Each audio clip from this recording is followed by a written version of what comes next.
भैया एक प्रकार से आप कहा जाए तो भगवान श्री रामचंद्र जी थे, उसी तरह कुंडा के लिए माननीय राजा भैया हैं। गरीबों के मसीहा हैं। अच्छा जी, वो कुछ नहीं है, उन राजा भैया के आगे वो नथिंग है। मान लीजिए। नमस्कार, मैं जितेश सिंह चौहान और आप देख रहे हैं भारत एक नई सोच। हमारा चुनावी चक्का कुंडा आ पहुंचा है। जी हाँ, वही कुंडा जहां के सरताज हैं राजा भैया यानी कि रघुराज प्रताप सिंह। बताते हैं कि 1993 में वो पहली बार चुनाव लड़ते हैं, वो भी निर्दलीय, और चुनाव जीत जाते हैं। आखिर ऐसा क्या है कुंडा में कि यहाँ पर केवल एक ही नाम चलता है, राजा भैया। दूसरे कई उम्मीदवार आते हैं लेकिन बड़े मार्जिन से भैया राजा भैया की जीत होती है। हम सड़क से जा रहे थे, कुंडा विधानसभा का ये क्षेत्र है, तो हमें दिव्यांगों की रैली दिखी और हम देख रहे हैं कि हर वाहन पे जनसत्ता दल का झंडा लगा हुआ है। ऐसा पहली मर्तबा है कि जब राजा भैया ने अपनी पार्टी बनाई है और विधानसभा सीटों में तकरीबन 17 से 18 उम्मीदवार उन्होंने उतारे हैं और इस बार वो पहली बार विधानसभा चुनाव लड़ रहे हैं एज अ राजनीतिक पार्टी। बाकी वो कुंडा के विधायक तो हैं ही। आइए इनसे जानते हैं और बात करते हैं कि सबसे पहले तो भैया अपना शुभ नाम बता दीजिए आप हमें। मेरा नाम कौशल मौर्य है। हाँ। मैं कुंडा विधानसभा ग्राम सभा दिलेरगंज का रहने वाला हूँ। भैया ये बताइए, आप लोग रैली से आ रहे हैं, क्या क्या था आज का प्रोग्राम? आज का हम लोगों का गांव-गांव जा करके सभी मतदाताओं से मिल रहे हैं, सभी मतदाताओं से माननीय राजा भैया जी के आशीर्वाद मांग रहा हूँ। ऐसा क्या है भैया राजा भैया में कि हर बार उनका जीत का प्रतिशत बढ़ जाता है, मार्जिन बढ़ जाता है? ऐसा है, माननीय राजा भैया एक प्रकार से आप कहा जाए तो जैसे भगवान श्री रामचंद्र जी थे, उसी तरह कुंडा के लिए माननीय राजा भैया हैं। अच्छा। तो जिसके दिल में माननीय राजा भैया बैठ गए हैं, उसके दिल से निकलते नहीं। यही कारण है हर बार मार्जिन बढ़ता हुआ चला जा रहा है। जनता बहुत प्यार करती है। अच्छा, हम ये जानना चाहेंगे जिस वाहन का आप लोग प्रयोग कर रहे हैं, ये वाहन सरकार की तरफ से मुहैया हुए, कैसे आपके पास आए? इसको माननीय राजा भैया ने दिए हम लोग। कब दिया था? इसको दिए थे 24 दिसंबर।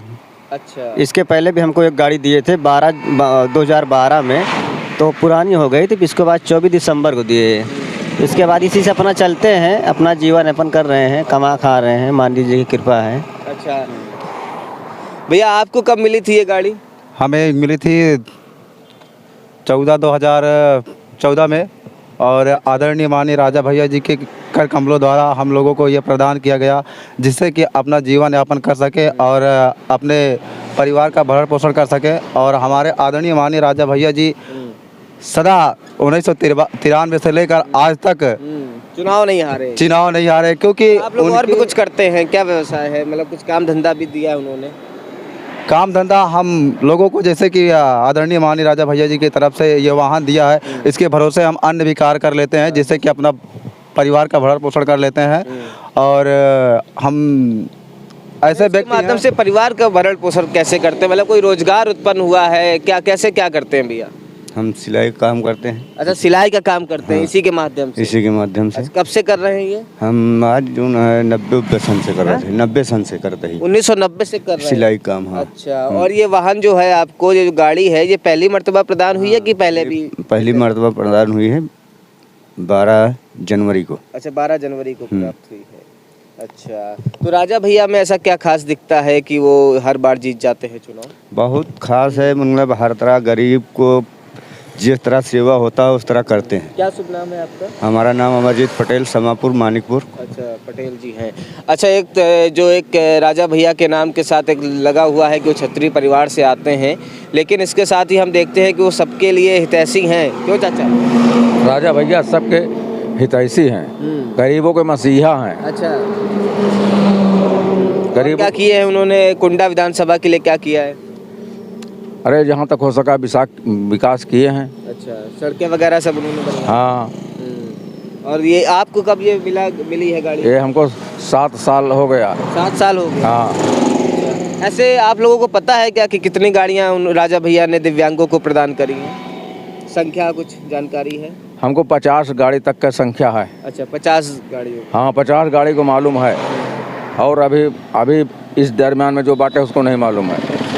तो कैसे क्या प्रोसीजर रहा? आप लोग अपने डॉक्यूमेंट्स लेके गए उनके पास कि वो खुद चल कर आए? कैसे उन्होंने आपको ये गाड़ी प्रदान की? उनके पास गए थे। अच्छा, समस्या लेकर? हाँ, तब दिए। उन्होंने अब बोले कि मिलेगी। अच्छा, आप और भी कुछ करते हैं इसके माध्यम से? इसके माध्यम से हम क्या किए हैं, एक तो गुमती में दुकान किए हैं। क्या करें?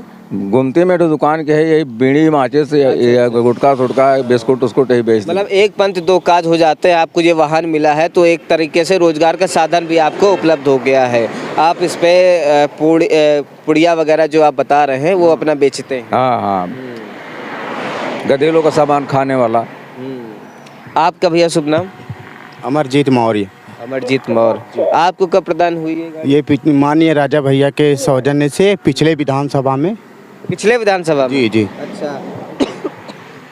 कुछ लोग बता रहे हैं दिसंबर में मिली, कुछ लोग बता रहे हैं 2014 में मिली, कुछ लोग बता रहे हैं 2012 में भी मिली। तो ये सेवा जो है लगातार राजा भैया की तरफ से दी जाती है दिव्यांगजनों को? जी हाँ हाँ, मतलब हम ये जानना चाह रहे हैं कि वो लगातार दिव्यांगजनों के लिए काम करते रहते हैं, है ना? हाँ, हमेशा करते रहते हैं विधानसभा के काम। अच्छा, और क्या है भैया? राजा भैया के तो इस बार प्रतिद्वंदी आ गए हैं, उनके साथी रहते थे, वो चुनाव लड़ रहे हैं, गुलशन यादव जी। राजा भैया के आगे, माननीय राजा भैया के आगे वो कुछ नहीं है, समझ लीजिए जी। बता रहे हैं कि वो राजा भैया के साथ रहा करते थे एक समय पे, और आज वो उनके प्रतिद्वंदी बन गए हैं, वो भी कुंडा विधानसभा से। जी, वो कुछ नहीं है, उन राजा भैया के आगे वो नथिंग है, समझ लीजिए जी। राजा भैया के और क्या काम है जो जनता के लिए उन्होंने राजा भैया के बहुत ऐसे कार्य हैं, जैसे गरीबों की सामूहिक विवाह कराना, नेत्र शिविर लगवाना, और भी ऐसे बहुत से कार्य हैं उनके जो सराहनीय हैं जी। उनको तो बाहुबली बताया जाता है। जी नहीं, बाहुबली है लेकिन वो काम उनका बहुत अच्छा है। बाहुबली नहीं है। गरीब जनता के लिए बहुत काम, जन कल्याण के लिए काम जी, जन कल्याण के लिए काम, जन सुलभ हैं। अच्छा। जी, उनके कोठी पे कोई भी आदमी जाता है उस निस्तारण उसका निस्तारण होता है। अच्छा, आपको जैसे कि राजा भैया से मिलना हो तो आराम से मुलाकात हो जाती है? आराम से, बिल्कुल व्यक्तिगत मिलते हैं। अच्छा, व्यक्तिगत मिलते जी, हैं, समस्या सुनते हैं, जी, निस्तारण भी करते हैं? जी जी।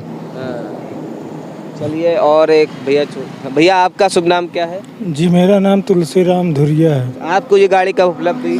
हमको 11 नवंबर 2020 में मिली थी। 2020 में मिली थी। इससे पहले आपने प्रयास किया था कभी गाड़ी के लिए? जी, मैंने 3 बार गया था। 3 बार में एक बार मुझको बैसाखी मिली, दूसरा बार मुलाकात हुआ, तीसरा बार में हमको गाड़ी मिली थी। अच्छा जी। अच्छा, और क्या है राजा भैया में जो आपको पसंद? बैठ सकते हैं भैया जी, और राजा भैया के अंदर बहुत खूबी है। जैसे कि लोगों को आँख खुलाना, विकलांगों को गाड़ी देना, शादी ब्याह कराना गरीब जनता के। अच्छा जी। और विकास कराते हैं राजा भैया? विकास बहुत कराते हैं, सड़क बनवाते हैं, बिजली है, पानी है, सब का विकास होता है। जी। तो यही कारण है कि राजा भैया 1993 से लगातार विधायक हैं? इसीलिए 1993 से लगातार विधायक हैं। अब की भी रहेंगे। अब की भी रहेंगे? जी, अब की 1.5 लाख से पार रहेंगे। अच्छा, मतलब आप कह रहे हैं इतिहास रचेंगे फिर से? जी, 1.5 लाख का नारा है, 1.5 लाख पार रहेगा। 403 विधानसभा सीटों में जो सबसे ज़्यादा मार्जिन से चुनाव जीतते हैं वो राजा भैया हैं, जो अभी तक का रहा है, और इस बार कुंडा की जनता फिर से इतिहास रचाएगी। जी, अब की इतिहास हर जाए से ज़्यादा रचेगी। अच्छा जी। हाँ, लेकिन बता रहे हैं कि राजा भैया का कुंडा के बाहर फिर वर्चस्व नहीं रह जाता, फिर उनका नाम उतना रह नहीं जाता। इस बार तो वो चुनाव मतलब जनसत्ता दल से लड़ रहे हैं, पार्टी खुद ही बनाई है और तमाम उम्मीदवार भी उतारे हैं। तो क्या लग रहा है, सीटें आएंगी राजा भैया? जी, अब की आएंगी। कितनी सीटों का अनुमान? कम से कम आएंगी 19 सीटें। कितने सीटों पे लड़ रहे हैं वो? 20 सीटें लड़ रहे हैं जी। 20 पे लड़ रहे हैं, आप कह रहे हैं 19 सीटें आएंगी? जी। अच्छा, ये आपको आश्वस्त है? जी जी। हाँ, लेकिन बताते हैं कि प्रतापगढ़ के आगे नहीं है वो, ऐसा क्यों? ऐसा हर जगह वो है, ऐसा कहीं नहीं है कि वो नहीं है, पूरे यूपी में छाए हैं। अच्छा, पूरे यूपी में छाए हैं? जी। बहुत कम समय में जनसत्ता दल का गठन किया और काफ़ी लोकप्रिय हो गए प्रदेश भर में। जी जी। चलिए, ठीक है। तो ये है दिव्यांगजन हैं, ये दिव्यांगजन हैं जिनसे हमने बात करी, और ये रोड से हम निकल रहे थे तो इनकी रैली भी जा रही थी, तो हमने सोचा इनसे पूछा जाए कि भाई ये हर एक वाहन पे जनसत्ता दल का झंडा लगा हुआ है। तो हमने जानने की कोशिश करी कि राजा भैया इतने फ्री क्यों हैं, आखिर कुंडा में ऐसा क्या है कि तमाम लोग राजा भैया का नाम लेते हैं और जनप्रिय बताते हैं। तो यदि आपको जो हमारा वीडियो अच्छा लगा हो तो इसे लाइक और कमेंट जरूर करिएगा। नमस्कार, मैं जितेश सिंह चौहान। हमारे वीडियो का नोटिफिकेशन पाइए सबसे पहले हमारे ऐप से। हमारे ऐप को प्ले स्टोर से डाउनलोड करने के लिए डिस्क्रिप्शन में दिए गए लिंक पर जाइए और हमारे ऐप को इंस्टॉल करिए, क्योंकि ये बिल्कुल फ्री है।